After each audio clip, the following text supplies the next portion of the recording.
the big end of town, Australian business has now been put on notice. Last year, APRA, the Australian Prudential Regulation Authority, warned that climate change poses a material risk to the entire financial system. Climate change, and here's the crucial bit, society's response to it are starting to affect the global economy. Institutions that fail to adequately plan for the transition put their own futures in jeopardy, with subsequent consequences for their account holders, members or policyholders. But that doesn't mean these risks... In this speech, APRA executive Jeff Summerhayes told business, in language they understand, that commercial realities are now driving change. But what I can tell you with absolute certainty is that the transition to a low-carbon economy is underway and moving quickly.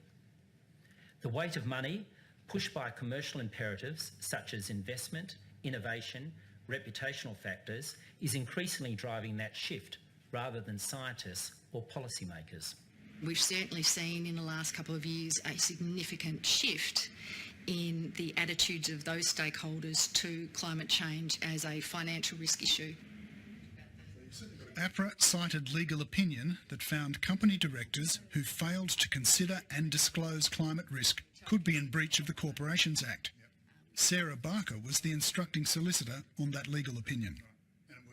Well, it is clear that directors do have duties to take climate risk into account as a foreseeable financial risk, and a failure to do so may expose them to liability for a breach of their duty of due care and diligence, potentially for liability for misleading disclosure to markets, and this is an issue that the Australian Prudential Regulation Authority in particular has been very clear about in articulating that the Corporations Act structures that we have now do encompass obligations in relation to climate risk in the same way as they do any other financial risk to a corporation.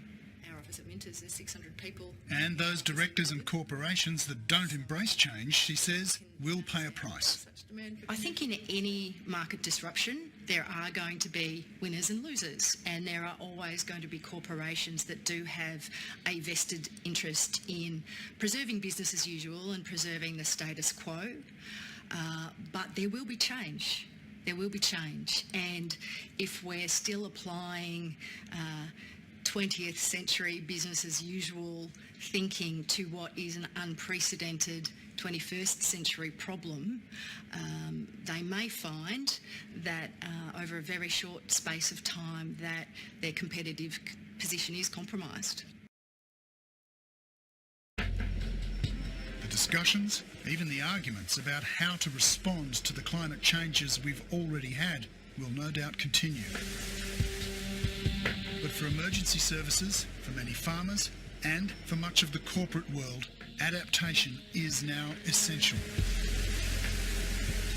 They've decided business as usual is no longer an option.